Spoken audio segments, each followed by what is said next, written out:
መካድ ማለት ምን ማለት መሰለ? ትክክለኛ ቃሉ መድከም ማለት አይደለም። ትርጉም መካድ መሳት ነው እንዴ? መካድ ድንገት አይደለም፣ ታስቦ ሰው ደክሞት ባክል ያደርግ ይችላል። ታዲያ ይመለሳል።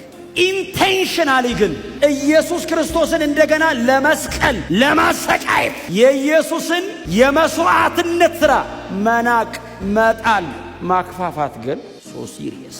ምዕራፍ 10 ላይ እንሂድ።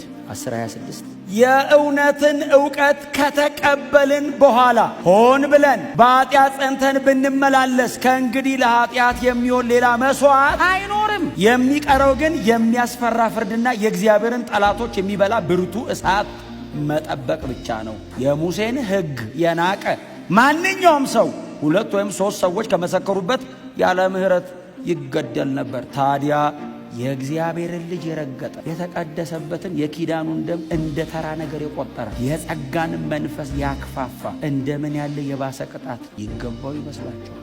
ይሄ እያወራ ያለው ኢንቴንሽናሊ ስለ መካድ ነው። ሁለተኛ ጴጥሮስ ላይ እንሂድ። ጌታችንንና አዳኛችንን ኢየሱስ ክርስቶስን በማወቅ ይሄ ከዘላለም ሕይወት መቀበል ጋር ኢየሱስ ክርስቶስን ማወቅ ቦርናጌን መሆን ነው። ዝም ብሎ ሲሰበክለት አሜን ማለት አይደለም። ኢየሱስ ክርስቶስን ማወቅ ከዓለም እርኩሰት ካመለጡ በኋላ እንደገና ተጠላልፎ ቢሸነፉ ምን ማለት ነው? ጌታ ኢየሱስ ክርስቶስን ቢክዱ ማለት ነው። ከመጀመሪያው ይልቅ የኋለኛው ሁኔታ የከፋ ይሆንባቸዋል። እግዚአብሔር የሆነ ነገር ይሰጣል ይነሳል አይደለም ክፍሉ የሚያወራው። ተቀባዩ ሰውዬ እምቢ ይላል። አልፈልግም፣ ድነትን ነው አልፈልግም፣ ኢየሱስ ክርስቶስን ነው ይጨንቀኛል፣ ተባክህ ደስ አይለኝም፣ ኢየሱስን አልፈልግም። አረ የክርስቶስ ደም ከዘላለም ፍርድ ነፃ ያወጣል፣ አልፈልግም። ቀምሶ የካዳ አጣቁም እናንተ እምቢ። ራሳችሁን ጠብቁ እናንተ። ቀምሶ ተካፍሎ አይቶ በርቶለት ቢክድ